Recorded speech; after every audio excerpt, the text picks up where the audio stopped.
Baik, kali ini kita bicara mengenai subkultur. Jadi subkultur itu kapan bisa dilakukan? Itu tergantung dari tujuan dan keperluannya.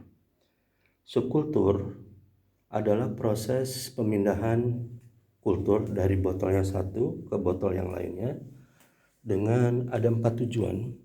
Yang pertama adalah penyelamatan. Penyelamatan ini, subkultur untuk penyelamatan ini dilakukan untuk eksplan yang mengalami kontaminasi.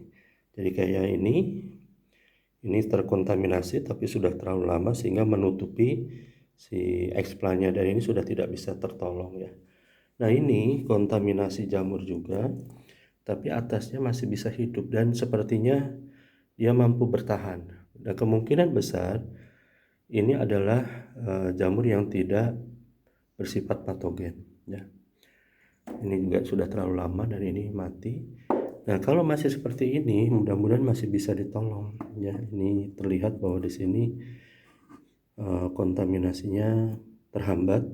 Nah, ini sebenarnya disebabkan oleh kita memberikan ramuan ppm di sini sebanyak 2 mg per liter. Ini cukup tinggi. Ini karena proyek yang eksklusif yang untuk mendapatkan tanaman varigata, jadi kita cukup membuang investasi dengan harapan bisa tumbuh dengan baik dan terhindar dari kontaminan. Tapi sebagian mungkin juga menyebabkan kematian. Jadi saya duga juga ppm yang tinggi tadi itu berdampak kepada pertumbuhan kulturnya atau eksplannya sehingga dia mati tidak kuat. Nah, subkultur ini tadi itu yang pertama adalah terkait dengan penyelamatan, yang kedua adalah perbanyakan. Jadi kalau terkait dengan produksi, maka kultur yang sudah rimbun ini bisa kita perbanyak untuk tujuannya multiplikasi. Kemudian yang ketiga adalah rejuvenisasi. Jadi kalau untuk tanaman-tanaman kultur yang sudah lama dikoleksi disimpan, maka untuk meningkatkan viabilitasnya kembali, kita harus merejuvenisasi. Rejuvenisasi ini adalah suatu proses di mana dia harus kita subkultur ulang, dan yang kita ambil ya sebaiknya memang meristemnya. Tapi kalau kita tidak sanggup, maka kita bisa mengambil sebagian kecil pucuk tadi itu, sehingga yang terambil adalah sel-sel meristematiknya.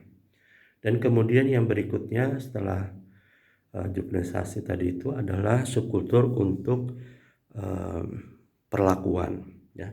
Nah, subkultur untuk perlakuan ini adalah memindahkan ke media kultur yang sudah kita beri perlakuan. Itu kira-kira yang terkait dengan subkultur. Dan waktu yang diperlukan untuk subkultur juga tidak ada acuan. Jadi yang penting tergantung kepada kecepatan tumbuh dari si eksplan tersebut. Tapi juga yang perlu diperhatikan bahwa umur dari eksplan atau kultur tadi itu sangat menentukan. Jadi kalau dia sudah lebih dari 3 bulan tidak kita subkultur, maka yang harus hati-hati adalah bahwa kultur tersebut akan bersifat tua ya. Fisiologi dari sel atau jaringannya akan bersifat tua, dan ini berdampak kepada viabilitasnya. Terima kasih.